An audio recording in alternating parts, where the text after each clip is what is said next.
Hello students, I am Kalpana Mishra and welcome back to my YouTube channel. Students, इसके पहले हमने इस chapter को क्लास 8 साइंस चैप्टर नंबर 3 को thermosetting plastic और थर्मोप्लास्टिक में क्या डिफरेंस है यहाँ तक टॉपिक क्लियर कर लिया था। तो चलिए आज आगे देखते हैं 3.5 plastic as material of choice. Plastic जो है मटेरियल के रूप में चॉइस किया जाता है। आजकल आप देखते होंगे स्टोरिंग के लिए, फूड आइटम्स के लिए वाटर, मिल्क, पिकल या कोई भी प्लास्टिक कंटेनर ही यूज़ किए जाते हैं क्योंकि ये लाइट वेट होते हैं, सस्ते मिलते हैं और इनकी स्ट्रेंथ गुड होती है, इसको हैंडल करना इजी होता है। ठीक है, इसलिए लोग प्लास्टिक मटेरियल का यूज़ करते हैं। और प्लास्टिक का यूज़ एयरक्राफ्ट में भी, मेटल के कंपेयर में हर एक चीज़ में ऑलमोस्ट किसका यूज़ किया जा रहा है? प्लास्टिक का यूज़ किया जा रहा है। कई आर्टिकल्स इसके बनते हैं, स्लीपर बनते हैं, फर्नीचर बनते हैं, डेकोरेशन की कई पीसेस बनती हैं। नेक्स्ट टॉपिक है हमारा plastic is non reactive. Plastic non reactive होती है। You know that the metal like iron, अगर लोहे को हम खुले में छोड़ दें तो मॉइस्चर में और एयर से रिएक्शन करके उसमें क्या होता है? जंग लग जाता है। ठीक है, इसको क्रोजन बोलते हैं। लेकिन जो प्लास्टिक है उसको एयर में जितनी मर्जी देर आप ओपन रखोगे उसको कोई भी प्रॉब्लम नहीं होती है और वो उसमें कोई भी केमिकल का इफेक्ट नहीं होता है। नेक्स्ट है plastic is light, storage, strong and durable. Light होता है, हल्का, स्ट्रॉन्ग भी होता है और ड्यूरेबल भी होता है। एक जगह से हम दूसरी जगह तक इजीली ले जा सकते हैं, इजीली। ठीक है, तो आप अपने पेरेंट्स और ग्रैंड पेरेंट्स से पूछना कि वो पहले के टाइम में जो बकेट यूज़ करते थे ना, बाल्टी यूज़ करते थे, तो वो होते थे लोहे के और वो कितने भारी होते थे।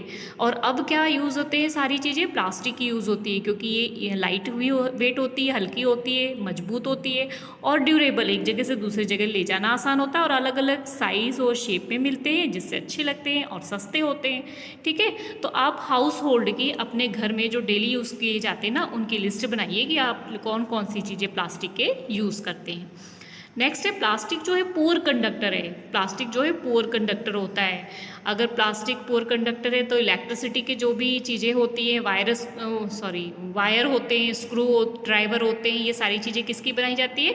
प्लास्टिक की बनाई जाती है। फ्राइंग पैन वगैरह प्लास्टिक के बनाए जाते हैं ताकि हम उसका हैंडल पकड़ें तो वो गर्म ना हो। ठीक है, इस तरीके से प्लास्टिक का यूज़ जो है इंडस्ट्रीज़ में भी किया जाता है हेल्थ केयर के लिए। और जो डॉक्टर हैं वो भी क्या करते हैं? प्लास्टिक का ऑलमोस्ट यूज़ करते हैं। जैसे ग्लव्स होता है और कई उनके इंस्ट्रूमेंट होते हैं, जो टेबलेट होती है उसकी पैकिंग भी प्लास्टिक में होती है। ठीक है, कई चीज़ें प्लास्टिक की होती है।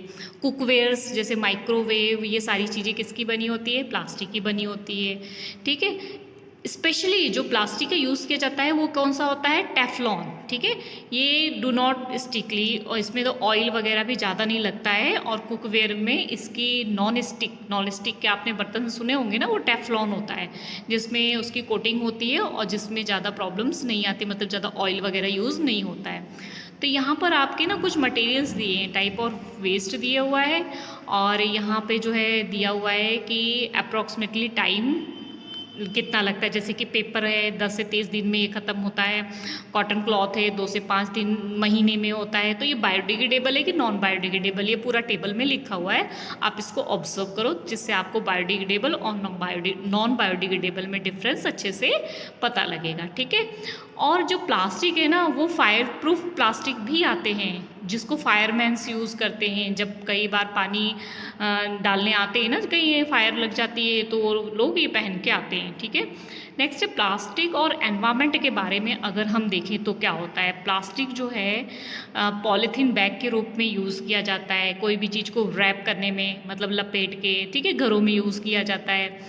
तो इसको गार्बेज को डिस्पोज करने के लिए भी यूज़ किया जाता है। लेकिन एक मेजर प्रॉब्लम ये है कि प्लास्टिक जो होता है वो नॉन बायोडिग्रेडेबल होता है, वो हमारे एनवायरनमेंट से ख़त्म नहीं होता है।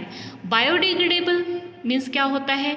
जैसे सब्जी के छिलके, पेड़ों की पत्तियाँ, अगर इन पे जो है बैक्टीरिया आ जाए थोड़े दिनों में ये क्या होता है? ख़त्म हो जाता है। प्लास्टिक उस पर कभी भी बैक्टीरिया नहीं आते हैं और जल्दी से ख़त्म नहीं होता है, तो क्या होता है? Non biodegradable. आई होप आपको बायोडिग्रेडेबल और नॉन बायोडिग्रेडेबल अच्छे से समझ आ गया। ठीक है, next, since plastic take सर्वल decomposer, तो जैसे कि अभी हमने डिस्कस किया प्लास्टिक को बहुत साल लग जाते हैं वो डिकम्पोज होने में और ऑलमोस्ट वो सालों साल वैसे ही पड़ा रहता है और डिकम्पोज नहीं होता है। इस तरीके से जो पॉलीथीन बैग वगैरह यूज़ करते हैं, ठीक है, फूड वेस्ट जो होता है मटेरियल, वो तो फटाफट ख़त्म हो जाता है, मतलब थोड़े दिनों बाद ख़त्म हो जाता है, लेकिन प्लास्टिक के मटेरियल्स नहीं ख़त्म होते हैं। और अगर इनको जलाओ तो इनसे जो धुआं निकलता है ना, वो हार्मफुल हमारी बॉडी में जाता है, हमारी हेल्थ को जो है नुकसान पहुंचाता है, रेस्पिरेटरी प्रॉब्लम आती है।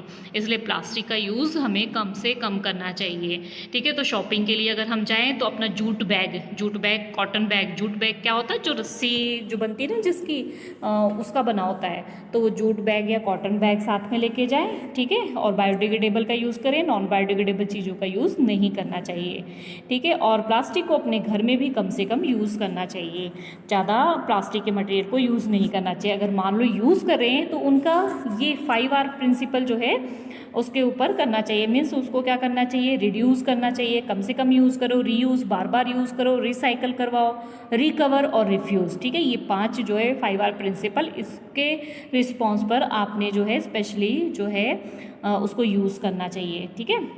किसको, प्लास्टिक को। अगर ये सारी हैबिट्स आप 5R प्रिंसिपल की बना लोगे तो प्लास्टिक जो है हमारा एनवायरनमेंट को ज़्यादा डैमेज नहीं कर पाएगा। Fibre wise, do not throw plastic bag in the water bodies. सबसे पहले तो वाटर बॉडीज़ में मत डालो, रोड पर मत फेंको। कॉटन के बैग, जूट के बैग लेके जाओ जब भी शॉपिंग के लिए जाओ, और सबसे कम आप कोशिश करो कि प्लास्टिक की चीज़ें ले। और लंच हमेशा स्टील लंच बॉक्स में ही लेके जाना चाहिए, ठीक है। ओके स्टूडेंट्स, ये चैप्टर हमारा जो है फिनिश हो गया। आई होप आपको ये चैप्टर अच्छे से क्लियर हो गया होगा। तो मिलते हैं नेक्स्ट वीडियो में इसके क्वेश्चन आंसर्स के साथ। तब तक के लिए बाय बाय।